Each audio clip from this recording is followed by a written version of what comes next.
Y'all, it's been a long week.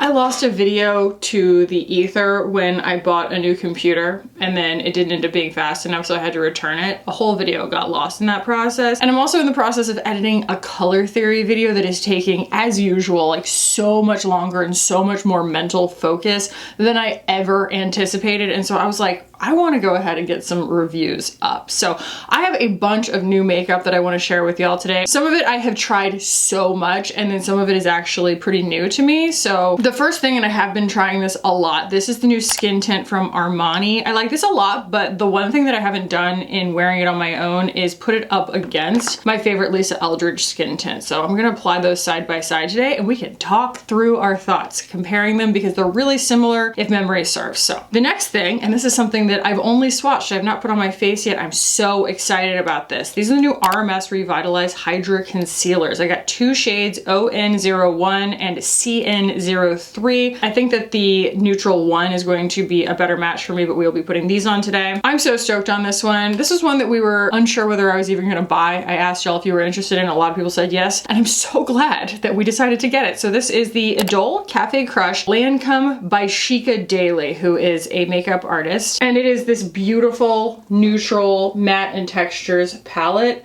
I will swatch this for y'all. We will put something on my eyes with it. It's one of those ones where it's kind of like close your eyes and point. Can't really go wrong, but there's a lot to talk about in terms of like what you're looking for and who it's for. Westman Atelier sent over some stuff. Nothing new, but I do have a brand new Biscuit, so I figure we'll use that as my bronzer today. And then I got the new tubing mascara from Persona a few weeks ago and haven't had the chance to use it because it was eclipsed by the release of the Hourglass tubing mascara in brown. So I got this in both brown and black, but I'm a brown mascara wearer, so we're gonna be trying this today, and I'll also swatch it against my other brown mascaras because we're always interested in options, right? I might pull a few other things in. Again, I lost a video where I was reviewing other makeup. I put all of my reviews up on my Instagram stories when that happened, but you know, there's like this Lancome lip gloss that's gorgeous. Might make it onto my skin today. We have the new NARS blushes that are gorgeous, but everybody already knows that. I'll probably pull those in today. I bought 4 of them, so I might as well. Oh, and when RMS sent over their concealers, I also got the new Lip to Cheek in Crystal Slipper. This is a shade that they're putting in like a bunch of different formats and formulas throughout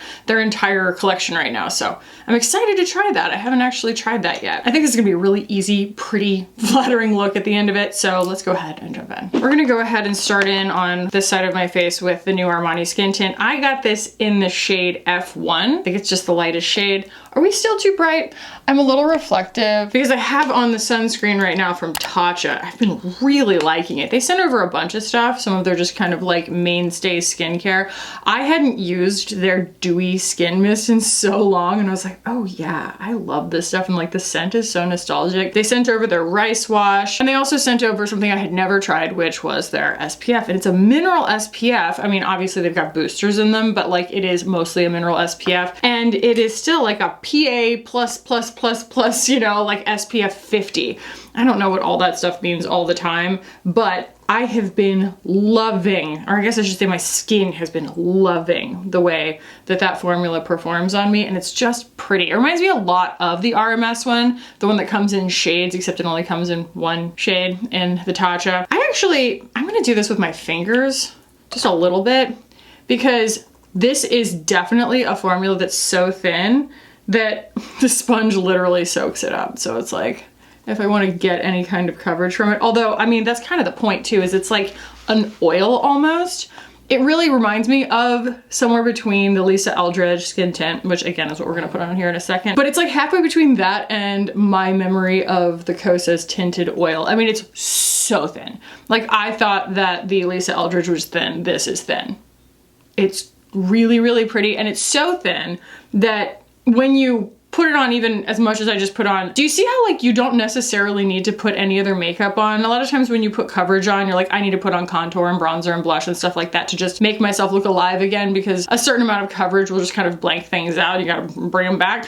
This doesn't blank things out so much that you have to bring them back. It's not as low coverage as like the Glossier Original Skin Tint. That one's really, you know, baseline, but this is really low coverage by comparison to like everything else that I have. And in the swatches online, it looks like it's glittery.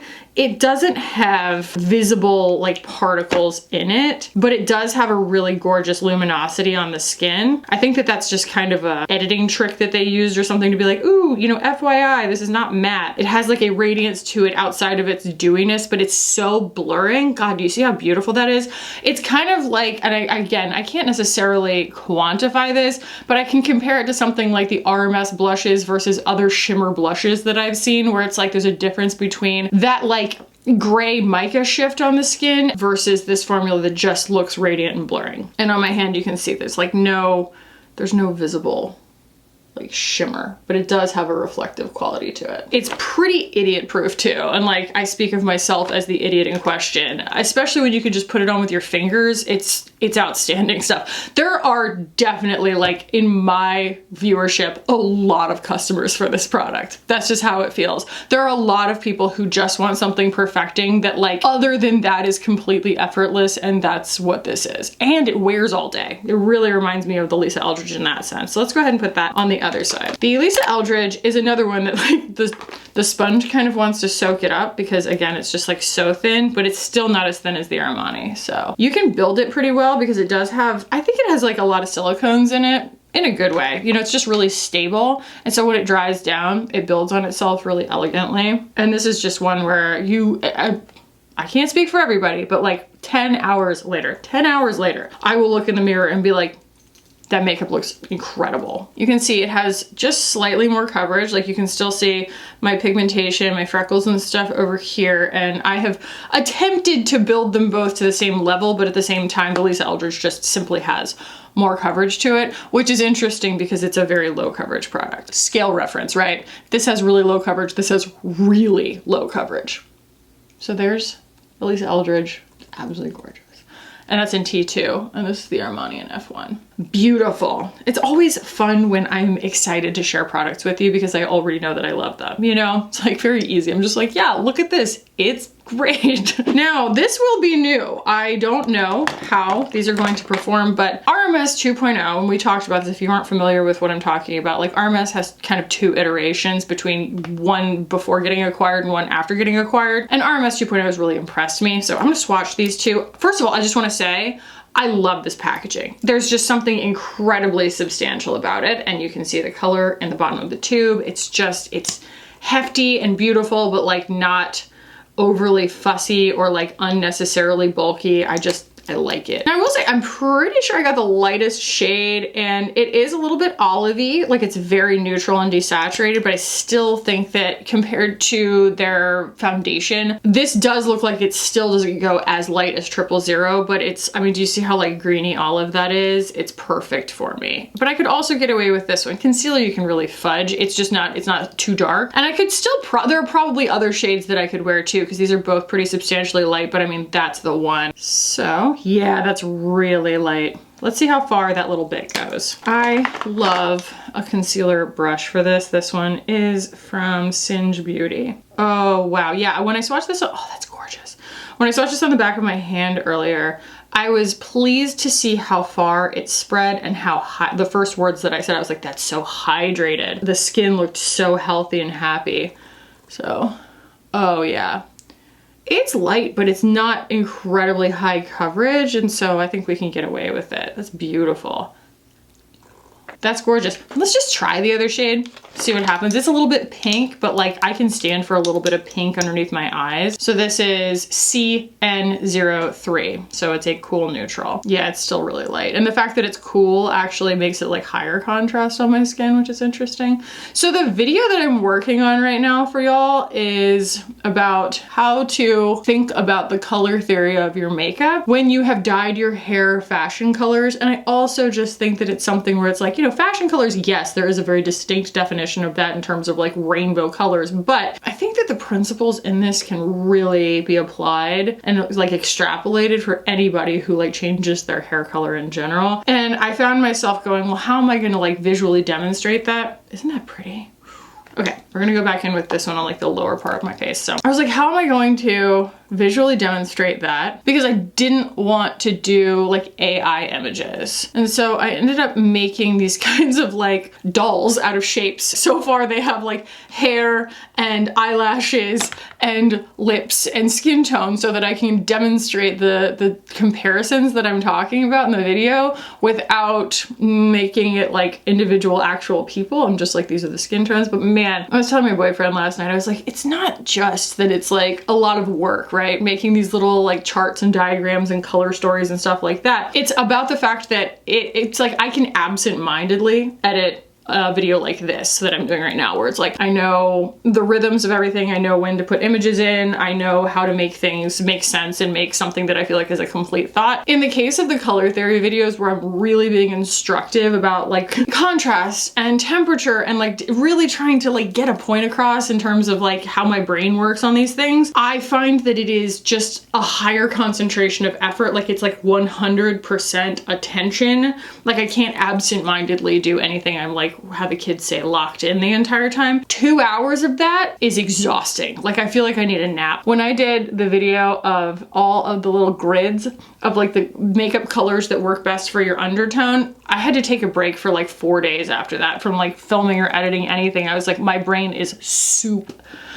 It is liquefied. So far, so good on that. I'm gonna turn the light down and you can see like how hydrated that is underneath my eyes, but still I feel like it kind of wants a little bit of powder. Like it's so hydrated it might start to gather. We will just have to find out. I'm not here necessarily to always like make things work the best that they possibly can. Like if it's gonna crease, I want to find out. Okay, so I forgot that I did this. I went ahead and got a new Face Trace contour stick in Biscuit, but I also got one of the lit up highlight sticks in Biscuit. I'm like, I don't know exactly how that's gonna go. Oh, it's so pretty. Oh, Biscuit is just like the best color for like fair skin. It's just so neutral and like yummy. I'm gonna start with the contour stick. I'm gonna zoom through this. We're gonna do the contour stick. I'm going to do some highlight and also some just regular bronzer. I don't know what bronzer I'm gonna use yet. And for some people, Biscuit is a bronzer, so it might just end up being my bronzer. That's my new favorite thing. The lit up highlight stick in Biscuit, I've always had it in just like the original shade and it was really soupy and it kind of like moved my makeup around. I don't know if they changed the formula, but that is so much more substantial and stable of a product. And that color, down to the reflective particles that she chose, like that is killer. That is a fantastic highlight. Wow. And it made me think, okay, well, what is Crystal Slipper gonna look like? I'm gonna swatch them next to each other. They might be like remarkably similar. So Crystal Slipper is a color in the RMS powder blush, but they've been translating it out into a bunch of other formulas because it's just one of those like tough to put your finger on, like je ne sais quoi kind of colors. And these are not the same, but they're kind of a similar idea. So you can see the lit up stick is obviously glossier and it's browner, and then Crystal Slipper is very much meant to be a blush. So even though it's shimmery, it's still a blush, so it's got more pigment to it and it's less of that like, you know, glossy finish. So I think we can get away with both. I'm gonna go in with Crystal Slipper here. My skin is just looking really like ethereal. Okay, yeah, it's definitely like a noticeably more pink pigmented blushy color. Ooh, yeah. We're really dealing with brands that I think handle those hybrid textures really well in this look. I find that there's always like some kind of accidental through line, and in this case, the accidental through line is the fact that both, well, all three, Armani, Westman, Atelier, and RMS all handle that blurring shimmer really, really beautifully. Well, that is, at least again, for like my fair, neutral skin tone, idiot proof. Even though I'm not sure it really needs it too much, I think I'm gonna go in with a little bit of powder here. I think the RMS is the one. I wanna see how the RMS powder performs on the RMS concealer. I love it. It's a little messy because all loose powders are a little bit messy, but I think it's worth it. I mean, it's just so barely there. It's such beautiful stuff. It's like RMS, especially RMS 2.0, has just always kept such a laser focus on making things that are kind to maturing skin. So, you know, it's not going to be as want to gather and be heavy and cakey looking. I just feel like they handle that so delicately that someone like me who, I mean, you could argue my skin doesn't really show a lot of signs of maturity yet, other than like discoloration, that I'm just like reaping the rewards because it just is doing so much for you. So it's doing so much of the like the extra legwork for you. Is that not just so beautiful? It's one of those things where like it looks great on camera and it looks really great in person. All right, we will decide on blush when we get the eye look on. I might not even want to do any more blush. I probably will, but I want to like decide what color we're gonna do too. So let's swatch this lovely lady. So yeah, again, this is the Idole Cafe Crush Lancome by Chica Daily eyeshadow palette. And this is one of those ones that like, I just knew when I saw it on Trend Mood, I was like, the comments are going to roast this 100%. That's just how they are. They're like, oh, it's so boring, whatever. And I'm just like, listen, I love boring. I'm all about just kind of like digging deep on the nuances of colors. And while this is definitely not a palette for everyone, it is a palette for a lot of people. And I would say the people it's not for are cool undertoned people, but I should say this is actually kind of a really fascinating throwback. Did not even know that this existed. Rebecca left this with me so that I could compare things in my collection to it to see if anything else was like it. This is the Master Palette by Mario in collab with ABH. So this is makeup by Mario. Mario did a Vanovic, but like he was collabing with Anastasia and put out this beautiful palette that you can see Rebecca has made tons and tons of use of. And so I have to say, even though obviously they're not identical, if you are salivating at the look of those very beautiful, demurred, desaturated, but shades that will definitely still hold up to a high contrast complexion because Rebecca has a high contrast complexion, wow, this is just kind of like a reinvention of the thought. The main thing that's different here is that the Lancome palette shimmers are shimmery, whereas these are just satins. I haven't noticed any like shimmer particles in there. I just feel like this is just a little bit different of a take on that, but the shimmers are still not aggressive. You know, we're not getting into like arts and crafts. This is what I would call, it's like, for lack of a better term, it's like this sort of, the makeup that like my mom always had like in the 90s that we all romanticized, where we're like, oh, she would just pan those shades, whereas they were so useful and the textures were just so elegant and the colors were all kind of so close to each other. I don't know. We all just love to kind of romanticize and make nostalgia of the past, but this does feel like that's what it was going for, is something that's just like eminently useful. So we're gonna put it on my eyeballs, and you'll know I'm about to use that Bedroomized brown color because, you know, that's what always draws me to a palette, is if they have something like that. And again, this isn't really for cool undertones. It's going to show up pretty, I mean, it doesn't mean you can't, it's just a warm, it's a decidedly warm palette. And I love that because the shimmers, like a lot of times when you come across a Bedroomized brown or it looks like it's going to be in the pan, it's still like taupe when I get it on my eyes, or it shifts pewter, and this doesn't. So let's start here with this shade. It's going to still be like a good amount of like shadowy depth on me, but I can keep building because the way that they blend is so like soft and velvety.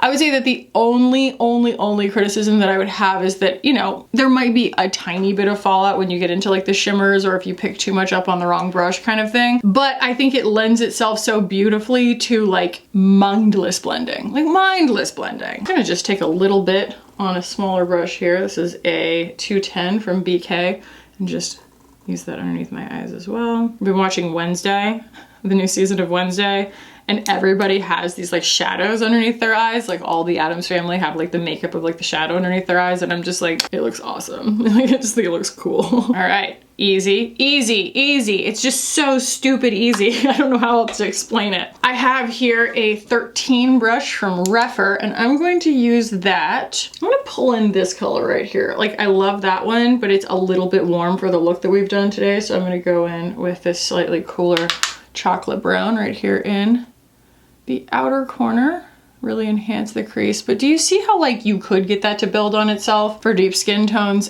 but also it's just very non-threatening for someone like me. It's not like, oh God, what have I done? That's how I prefer to work. And also, you know, I always call like the spectrum of like softness versus stickiness of matte eyeshadows. It's like the stickiest ones are Natasha Denona, and they can be really punishing. They can be really unforgiving when you're putting them on. And then the softest ones are ABH, and they travel really poorly because they just want to crumble. They just want to die. This is like closer to ABH, but it still isn't as just painfully soft. You don't feel like they're all going to just like erupt out of their pans at any moment. Whereas the shimmers in an ABH palette, you definitely feel like they're going to erupt out of the pan. Like you press your finger down on them to get like a really nice, you know, heavy, beautiful swatch, or like put it on your eyelid of a shimmer and it just kind of like cracks up the sides. I cannot travel with that. It would be everywhere. Gonna use another brush to just sort of blend the edges there. I do love a shadow that blends even after you get it on. I don't like a shadow that just blends away. I forget what my comparison was for that. It might have been the old ABH palettes where I was like, oh, they'll just blend away. I'm going to go in with our Bedroomized brown shade here. I'm gonna use my finger for it, but you don't have to.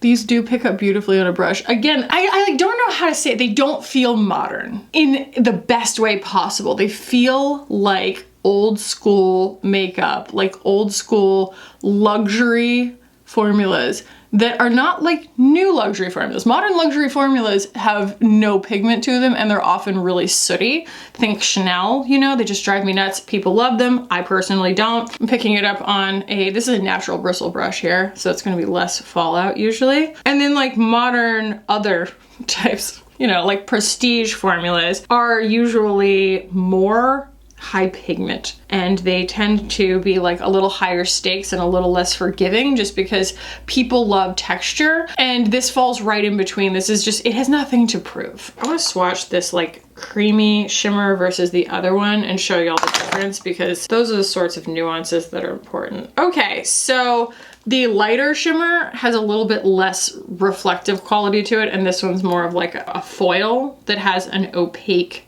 presence on the skin. So I'm gonna use the more sheer one here on the inner corner, pull in a little bit of that. There we go. And then I'm gonna also use this kind of Bambi color here, you know, Natalie Eat Your Heart Out, and blend those two together. I mean, do you see how this is just kind of like, you could really get carried away and make the most beautiful mud of your life? Yeah, again, it has nothing to prove.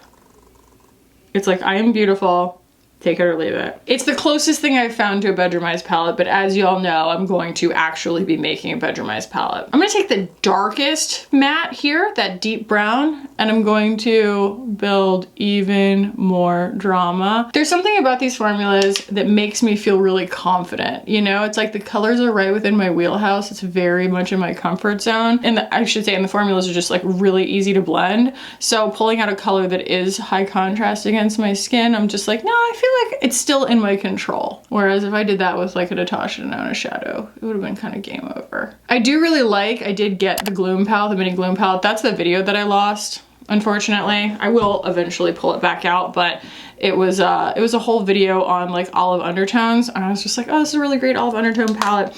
But it didn't end up being incredibly beautiful on me, I'll be honest, just because I don't have olive undertones and I don't have that desaturated of skin. But it was really easy to work with just because they're really like light. The colors are just light, so the mattes themselves like didn't have that much contrast against my skin. Look at that. Look at it. Look at it. It's so pretty. It's so pretty. It's just so pretty. It's so easy. Okay, before I hop off and do like my brows and everything, let's swatch the Persona brown mascara against the other brown mascaras that we know and love. So here we have the new Persona. It is very light and quite warm.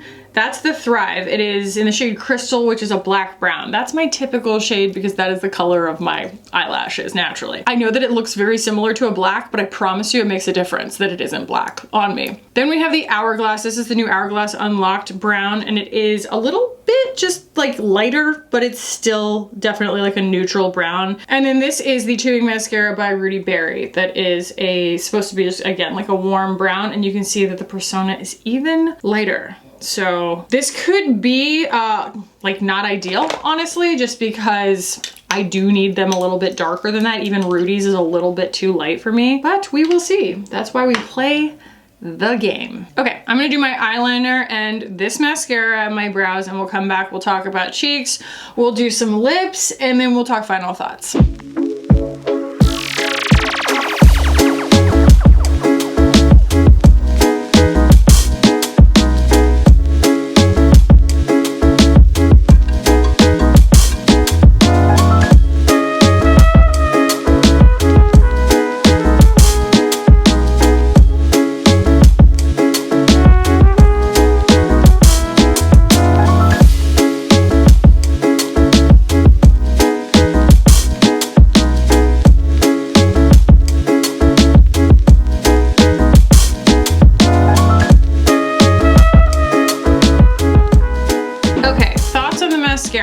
It is quite red. I think that it is going to work really well on people with like auburn and red hair. Like, do you see?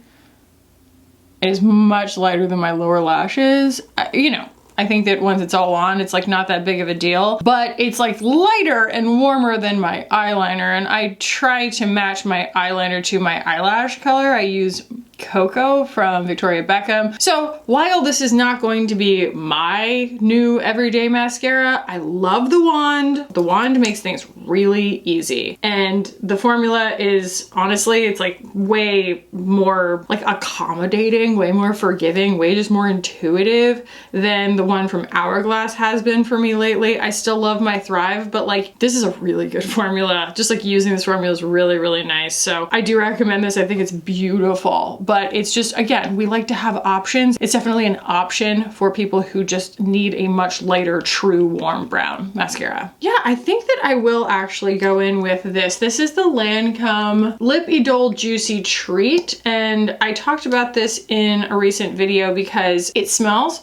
like it's gonna have a little bit of like the spicy plum factor to it, and it made me fear that it was going to be like the YSL lip glosses where it's like the most beautiful color you've ever seen in the tube. It's so nuanced and uncommon, and then it just like blows your lips up with like inflammation from all the capsaicin in it. It's like, what's the point? This does not do that. It's gorgeous. Has a, again, it smells a little bit like a plumping ingredient, like a little bit of like a mintiness, and then maybe a little bit of fruitiness. I don't get any floral from it, which is really nice. And this is in the shade Brownie Bite. And it's like, you want that to stay that color, right? Because it's such a beautiful color, and it actually does. This is another color that I think would work really beautifully on olive undertones because it's like a brown that's like purple underneath. You know, it's got a lot of blue in it.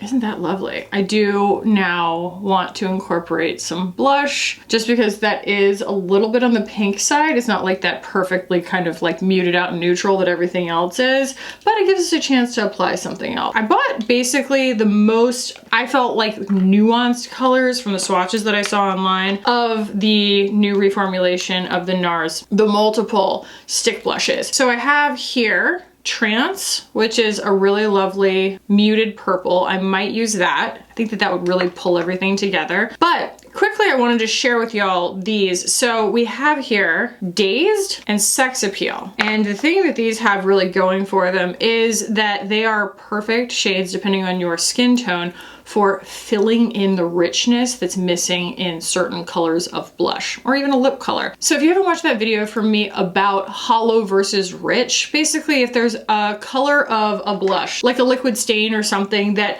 has a color that you like, but it's such a different color from your skin that you feel like it looks just like it's floating there, the word that I use for that is hollow. And so it needs to be filled in with something that is halfway in between somewhere, your skin tone and that color, with opacity that is going to make it look more at home on your skin. And so Sex Appeal is that color for me in so many cases. Like that is going to be a peach that works on extremely fair skin tones, which is lovely without like turning orange, I don't think.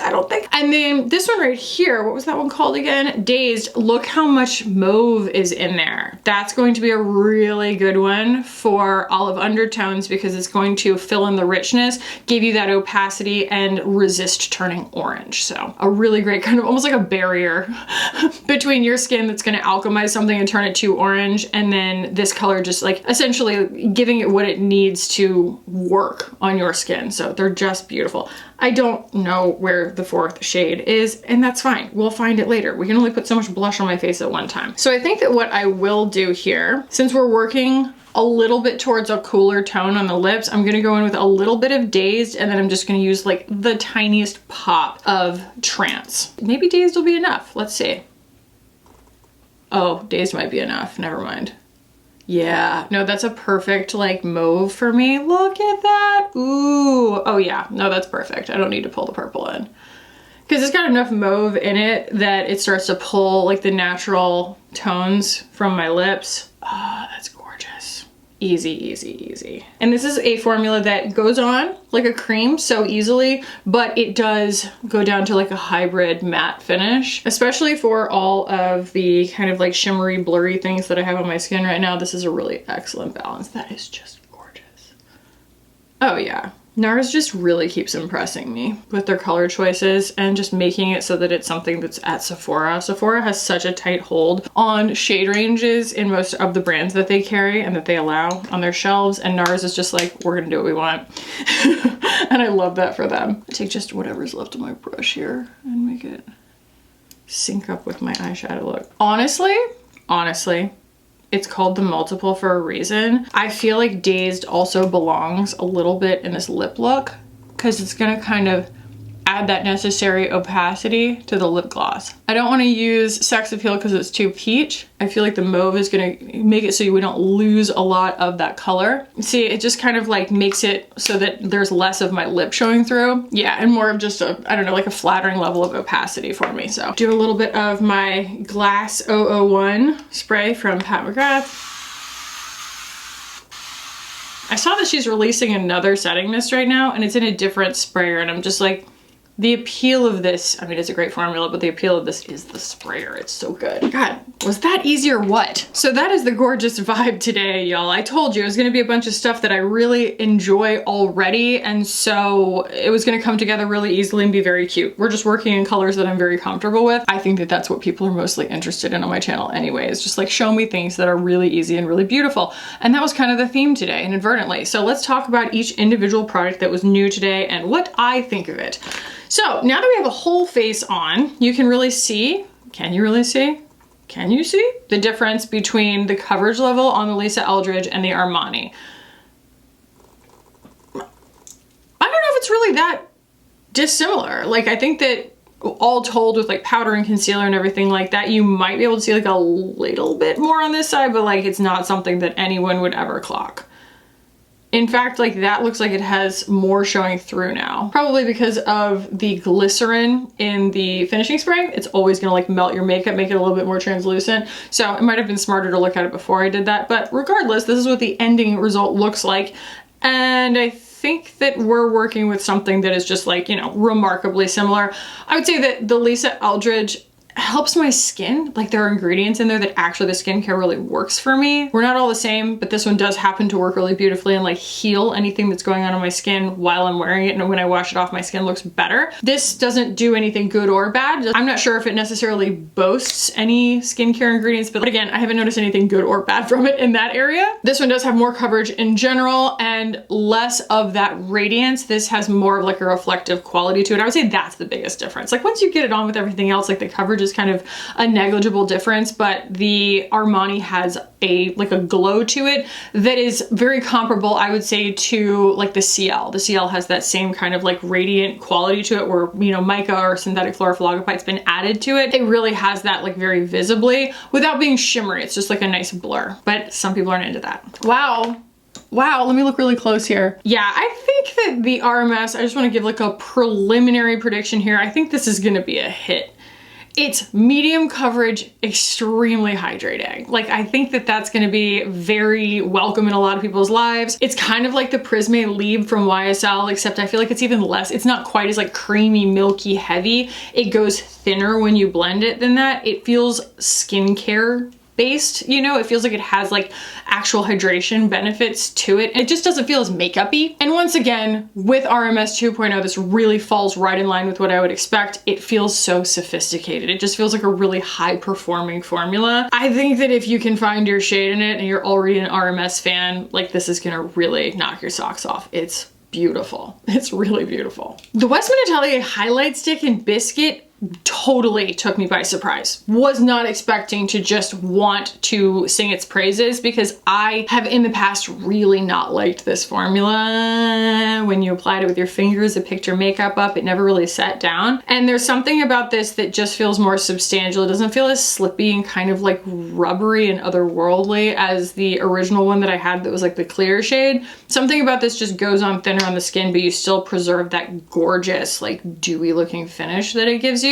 And Biscuit is just such an unreal color. It's so, so pretty, and this was handled beautifully. The Idole Cafe Crush palette is kind of my new favorite thing. It's just so easy. And again, it's kind of the old school luxury or old school prestige, I guess, that I feel like at least I romanticize. It's just coming for something nostalgic in all of our hearts, and it really does what it set out to do. It's very, very practical for who it's for. I love the looks that I get from it because they're so soft. Everything is just so blended. It's lovely. It's just kind of like it's like a comfort palette, you know? You just kind of want to tuck into it. It's really nice. Like I said, the Persona mascara, I'm really impressed with the formula. Like it goes on so easily. It doesn't like build super duper fast in the way that kind of scares a lot of people away from a tubing mascara. It doesn't feel heavy, but it's still effective. It doesn't feel like it's barely there. It's not one of those like suggestions of a mascara. And while it's not the color for me, it is definitely the answer for a lot of people who are looking for a true red brown. This is even more red brown than Rudy's, which was like our previous front runner in terms of warm brown. I feel like everyone in the beauty space has been talking about the new reformulation of the NARS The Multiple sticks, and for good reason. They're just really, really easy to work with. Again, they go on like a cream, then they go to like this beautiful hybrid powder finish. They're impossible to mess up. They go with everything. They are actually a functional multiple, in the sense that like I was able to use it on my lips as well. I don't feel like it did anything funky or weird or unexpected. And the colors are incredible. NARS just really understands color, so I'm very, very impressed with those. And then this Lancome lip gloss. I'm a big fan. The main thing that I want to report about these, and the reason that I would buy more of them, is just that they don't inflame my lips. Like they have a plumping quality probably, but I don't notice a sensation. There's no lingering scent. The colors are beautiful. There are a bunch of them and a lot of them are really nuanced. Like this one, Brownie Bite, is just I'm just so glad that that color ends up being what it is, even though I definitely muted it down with the blush. Either way, I just want y'all to know that this is the exception to the parade of luxury lip glosses that we have encountered lately, where I end up never using them again because they just turn my whole mouth red. And that's it. I love ending a video feeling pretty. I feel very, very pretty right now. And that's the kind of makeup that I love reviewing, is it's like, I know when you get this in your hands, with all the caveats that I try and build in for who things are for and things like that, that like when you get it in your hands, you're gonna go, oh, that is so easy. Like that was so fun because it was so easy, kind of thing. Let me know your thoughts if you've tried any of these, especially if you have any kind of other broader experience. I love to be able to kind of enrich my own reviews with y'all's experience. This is a conversation. That's how I prefer it to be. And if you did enjoy this, please give the video a thumbs up. If you're new here or you just haven't subscribed yet, please subscribe while you're here. We would love to have you. I will put a video up here that I think that you will enjoy if you liked this one. Thank you all for being here today. I love you so much, and I'll see you in the next one.